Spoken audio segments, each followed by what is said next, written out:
chosen because Grolier had his books bound in a very, very special way. Beautiful leather bindings with lacy straps that went around it, very distinctive, and very original in his design. But he also included his name on the cover of the book, Jean Grolier, and in some cases, he said, this book is mine, but also for my friends.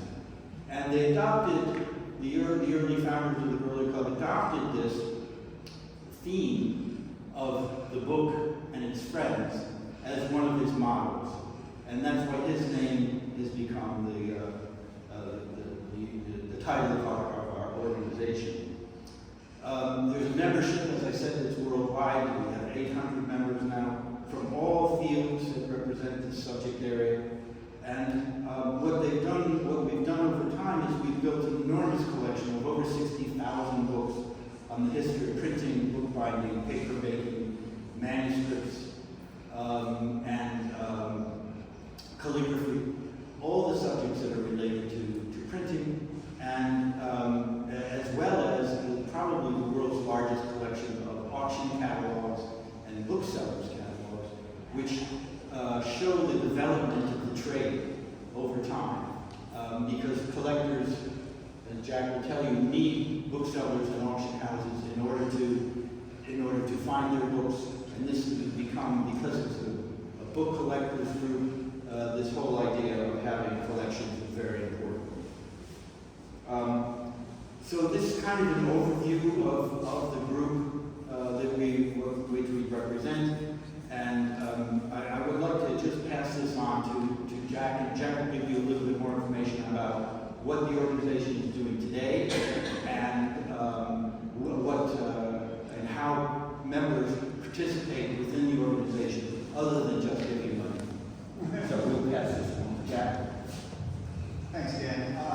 Very quickly, I'm a relatively recent member, and my collection is more focused on photographs than they are books. I own many books, of course, but my primary interest is a photograph, and photographs as works of art. Now, what that shows, meanwhile, several of my fellow collectors own medieval manuscripts, others own rare bindings, as Dan indicated. It's a we all have our own rabbit holes. And what's fascinating for me as a member in New York, where our clubhouse is whenever I meet a new member, I say, what do you collect? And the conversation is either 30 seconds or 30 minutes, but it's always fascinating because we all have our own passionate interest in collecting.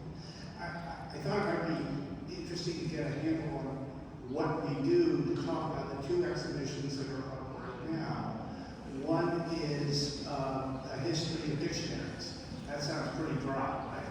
In fact, when you actually see it, it's a very, very deep dive into how English in general and American English in particular evolved over centuries as represented by these what appear to be pretty dry volumes.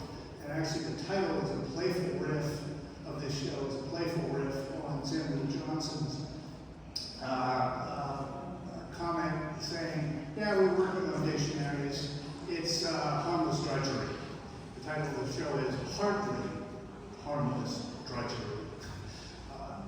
Anyway, the second show, that's just opening next week, is a members' collections. And one of our exhibition galleries is exclusively devoted to our own members' collections.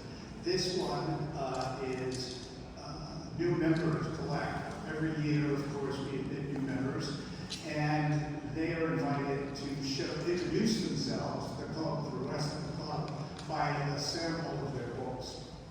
And I showed, when it was my turn, I showed some of my photographs taken in late 20th century, very, very recent material.